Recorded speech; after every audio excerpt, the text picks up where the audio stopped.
شروع اللہ کا نام لے کر جو بڑا مہربان نہایت رحم والا ہے۔ اے پیغمبر صلی اللہ علیہ وآلہ وسلم، جو عورت تم سے اپنے شوہر کے بارے میں بحث و جدال کرتی اور اللہ سے شکایت رنج و ملال کرتی تھی، اللہ نے اس کی التجا سن لی اور اللہ تم دونوں کی گفتگو سن رہا تھا۔ کچھ شک نہیں کہ اللہ سنتا ہے، دیکھتا ہے۔ جو لوگ تم میں سے اپنی عورتوں کو ماں کہہ دیتے ہیں وہ ان کی مائیں نہیں ہو جاتی، ان کی مائیں تو وہی ہیں جن کے بطن سے وہ پیدا ہوئے۔ بے شک وہ نامعقول اور جھوٹی بات کہتے ہیں، اور اللہ بڑا معاف کرنے والا ہے، بخشنے والا ہے۔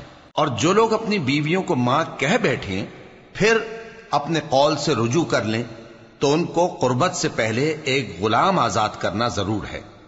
مومنو، اس حکم سے تم کو نصیحت کی جاتی ہے اور جو کچھ تم کرتے ہو اللہ اس سے خبردار ہے۔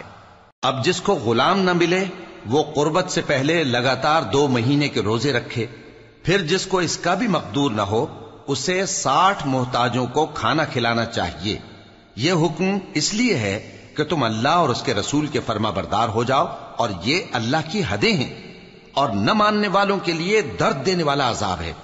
جو لوگ اللہ اور اس کے رسول کی مخالفت کرتے ہیں وہ اسی طرح ذلیل کیے جائیں گے جس طرح ان سے پہلے لوگ ذلیل کیے گئے تھے، اور ہم نے صاف صاف آیتیں نازل کر دی ہیں، اور جو نہیں مانتے ان کو ذلت کا عذاب ہوگا۔ جس دن اللہ ان سب کو جلا اٹھائے گا تو جو کام وہ کرتے رہے ان کو جتائے گا۔ اللہ نے وہ سب کام لکھوا رکھے ہیں اور یہ ان کو بھول گئے ہیں، اور اللہ ہر چیز سے واقف ہے۔ کیا تم کو معلوم نہیں کہ جو کچھ آسمانوں میں ہے اور جو کچھ زمین میں ہے اللہ کو سب معلوم ہے؟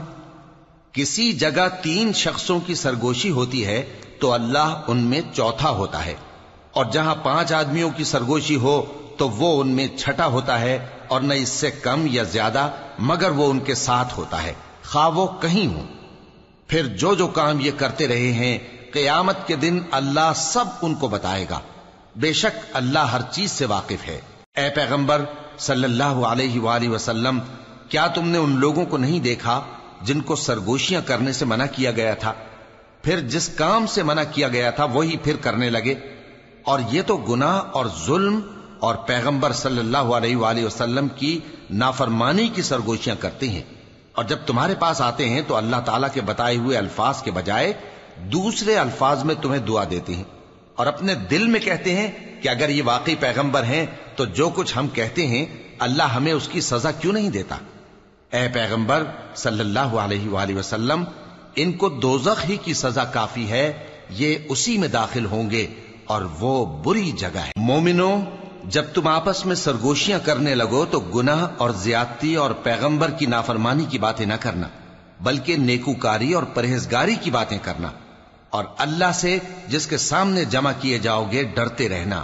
منافقوں کی سرگوشیاں تو شیطان کے اکسانے سے ہیں جو اس لیے کی جاتی ہیں کہ مومن ان سے رنجیدہ ہوں، مگر اللہ کے حکم کے سوا ان سے انہیں کچھ نقصان نہیں پہنچ سکتا۔ تو مومنوں کو چاہیے کہ اللہ ہی پر بھروسہ رکھیں۔ مومنوں، جب تم سے کہا جائے کہ مجلس میں کھل کر بیٹھو تو کھل کر بیٹھا کرو، اللہ تم کو کشادگی بخشے گا، اور جب کہا جائے کہ اٹھ کھڑے ہو تو اٹھ کھڑے ہوا کرو۔ جو لوگ تم میں سے ایمان لائے ہیں اور جن کو علم عطا کیا گیا ہے اللہ ان کے درجے بلند کرے گا، اور اللہ تمہارے سب کاموں سے واقف ہے۔ مومنوں، جب تم پیغمبر کے کان میں کوئی بات کہو تو بات کہنے سے پہلے مساکین کو کچھ خیرات کر دیا کرو، یہ تمہارے لیے بہت بہتر اور پاکیزگی کی بات ہے، اور اگر خیرات تم کو میسر نہ آئے تو اللہ بخشنے والا مہربان ہے۔ کیا تم اس سے کہ پیغمبر کے کان میں کوئی بات کہنے سے پہلے خیرات کرو ڈر گئے؟ پھر جب تم نے ایسا نہ کیا اور اللہ نے تمہیں معاف کر دیا تو نماز قائم کرتے رہو اور زکوٰۃ دیتے رہو، اور اللہ اور اس کے رسول صلی اللہ علیہ وآلہ وسلم کی فرما برداری کرتے رہو، اور جو کچھ تم کرتے ہو اللہ اس سے خبردار ہے۔ بھلا تم نے ان لوگوں کو نہیں دیکھا جو ایسے لوگوں سے دوستی کرتے ہیں جن پر اللہ کا غضب ہوا؟ وہ نہ تم میں ہیں نہ ان میں، اور جان بوجھ کر جھوٹی باتوں پر قسمیں کھاتے ہیں۔ اللہ نے ان کے لیے سخت عذاب تیار کر رکھا ہے۔ یہ جو کچھ کرتے ہیں یقیناً برا ہے۔ انہوں نے اپنی قسموں کو ڈھال بنا لیا ہے اور لوگوں کو اللہ کے رستے سے روک دیا ہے، سو ان کے لیے ذلت کا عذاب ہے۔ اللہ کے عذاب کے سامنے نہ تو ان کا مال ہی کچھ کام آئے گا اور نہ اولاد ہی کچھ فائدہ دے گی۔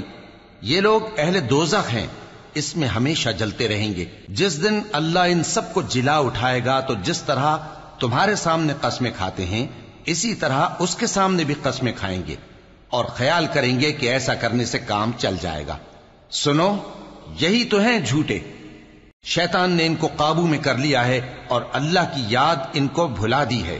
یہ لوگ شیطان کا ٹولہ ہیں، اور سن رکھو کہ شیطان کا ٹولہ ہی نقصان اٹھانے والا ہے۔ جو لوگ اللہ اور اس کے رسول صلی اللہ علیہ وآلہ وسلم کی مخالفت کرتے ہیں وہ نہایت ذلیل ہوں گے۔ اللہ نے یہ بات لکھ دی ہے کہ میں اور میرے پیغمبر ضرور غالب رہیں گے۔ بے شک اللہ زور آور ہے، صاحب اقتدار ہے۔ جو لوگ اللہ پر اور روز قیامت پر ایمان رکھتے ہیں تم ان کو اللہ اور اس کے رسول صلی اللہ علیہ وآلہ وسلم کے دشمنوں سے دوستی کرتے ہوئے نہ دیکھو گے، خواہ وہ ان کے باپ یا بیٹے یا بھائی یا خاندان ہی کے لوگ ہوں۔ یہ وہ لوگ ہیں جن کے دلوں میں اللہ نے ایمان کو نقش کر دیا ہے اور اپنے فیض سے ان کی مدد کی ہے، اور وہ ان کو بہشتوں میں جن کے نیچے نہریں بہ رہی ہیں داخل کرے گا، جن میں وہ ہمیشہ رہیں گے۔ اللہ ان سے خوش اور وہ اللہ سے خوش۔ یہی لوگ اللہ کی جماعت والے ہیں۔ سن رکھو کہ اللہ کی جماعت والے ہی کامیاب ہوں گے۔